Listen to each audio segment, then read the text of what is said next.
Sono stata particolarmente lieta di accogliere, l'arcivescovo Monsignor Luigi Renna, con cui avevo avuto già rapporto nella scuola precedente, per, un importante momento a livello formativo e didattico.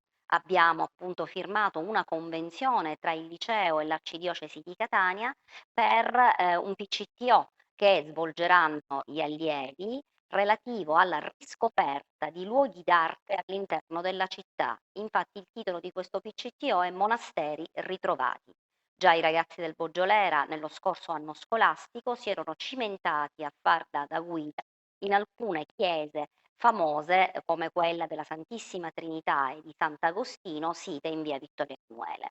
Il percorso continua anche con la scoperta di nuove chiese, di nuovi monumenti e consentirà, non solo di allargare quelli che sono gli orizzonti didattici relativi alla storia dell'arte, di rendere il PCTO che i ragazzi devono fare per accedere poi anche all'esame conclusivo finale, come un momento tangibile di, cultura sul territorio e di riappropriarsi di luoghi che sono elementi importantissimi della fioritura artistico-culturale, nonché religiosa della nostra città.